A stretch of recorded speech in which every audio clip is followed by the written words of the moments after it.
या जिनशन भट्टारक महास्वामी मठाची हत्ती पाळण्याची परंपरा 400 वर्षाहून अधिक जुनी आहे. नांदणी मठाला हत्ती काही नवीन नाही.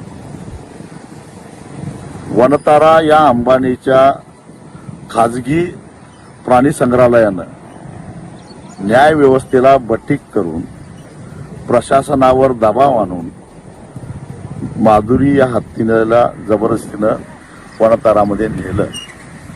तर त्याच्या आधी 35 वर्ष ही माधुरी गुण्या गोविंदानं या मठामध्ये राहत होती. तिचा लळा एवढा लागलेला होता सर्व भाविकांना, लहान मुलांना, की त्या मठाच्या कुटुंबातलाच एक भाग होती. नागप्पा हा माऊत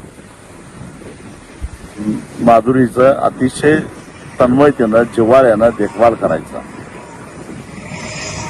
हृदयविकाराच्या झटक्यामुळे डॉक्टरांनी त्याला निवृत्त व्हायला सांगितलं आणि त्या काळामध्ये म्हणजे 2018 साली माधुरीची देखभाल कशी करायची हा प्रश्न मठाच्या विश्वस्तांच्या समोर पडला.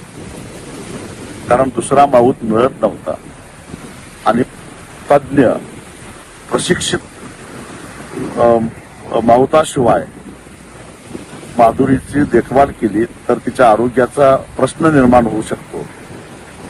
या काळजीने विश्वस्तांनी विचार केला, माझ्याबरोबर चर्चा केली आणि मला त्यांनी विनंती करायला सांगितली वन विभागाला की आपला शोध जो माऊताचा शोध आहे तो शोध पूर्ण होईपर्यंत काही कालावधीसाठी म्हणून गडचिरोलीला जो हत्तीचा कॅम्प आहे ज्या ठिकाणी तांत्रिकदृष्ट्या, शास्त्रीयदृष्ट्या हत्तींची देखभाल केली जाते, प्रशिक्षण दिलं जातं, त्या कॅम्पमध्ये माधुरीची काही काळासाठी रवानगी करावी आणि केरळ, कर्नाटकातून एक चांगला प्रशिक्षित माऊत आपण आणावा आणि त्यासाठी आम्हाला कालावधी पाहिजे होता.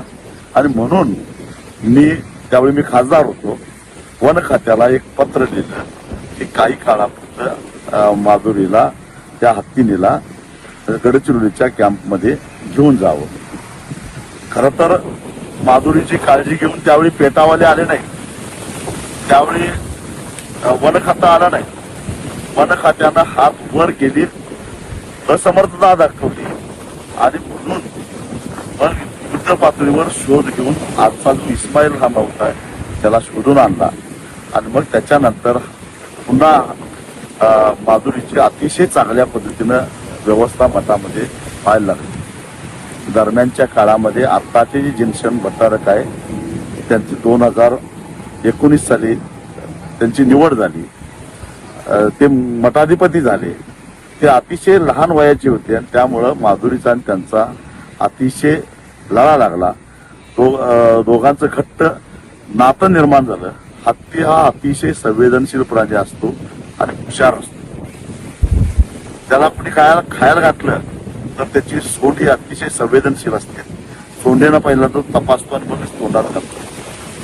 भाविक जेव्हा या माधुरीला काही खायला द्यायची, केळी, सफरचंद, फळं, ऊस, त्यावेळी ते सोंडेनं तपासून मगच तोंडामध्ये घेत होती. परंतु एकमेव अपवाद होते ते म्हणजे आमचे नांदणीचे भट्टारक महाराज.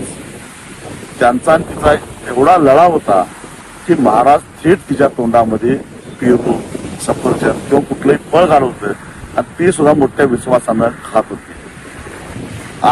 जेव्हा माधुरीच्या विदाईचा प्रसंग आला त्यावेळी महाराजांना हुंदके फुटले. याचं कारण ते नातं आता तुटणार होतं. शेवटचं एक फळ महाराजांनी पेरू दिलं परंतु कधीही नकार न देणारी माधुरी त्या दिवशी महाराजांच्या हातचा पेरू खाल्ला नाही, सोडून त्यांना स्वीकारला पण बाजूला ठेवून दिला. एवढंच काय 4 तास मिरवणूक चालली होती नांदणीमध्ये, परंतु पुन्हा कुणीही भाविकाने दिलेलं फळ तिनं खाल्लं नाही. तिला इतकं वाईट होतं. एवढंच नव्हे तर अॅनिमल अँब्युलन्स मध्ये बसून ती जेव्हा जात होती त्यावेळी तिनं शेवटचा मठाला अभिवादन केलं. त्याचेही व्हिज्युअल्स आता सोशल मीडियामध्ये व्हायरल व्हायला. इतकं नातं, घट्ट नातं माधुरीचं आणि या मठाचं आणि इथल्या भाविकांचं होतं. खरं तर आता काही लोक जे बटीक झाले आहेत अंबानीचे आणि सगळ्या व्यवस्थेचे, ते आता उलट सुलट काहीतरी चर्चा करायला लागलेत. परंतु मी पुन्हा एकदा सांगतो, वनतारा हे ज्या ठिकाणी आहे तिथलं 45 डिग्री तापमान हे हत्तीच्या अधिवासाला पोषक नाही आहे. त्यामुळं पुन्हा एकदा कायद्याची लढाई लढून आमच्या माधुरीला परत आणल्याशिवाय मी तरी स्वस्थ बसणार नाही. अंबानी कितीही मोठा उद्योगपती असू दे, कितीही धनदांडगे असू दे, ठीक आहे, आम्ही आता बेसावत होतो, पण पुन्हा सावधपणानं चाल करून माधुरी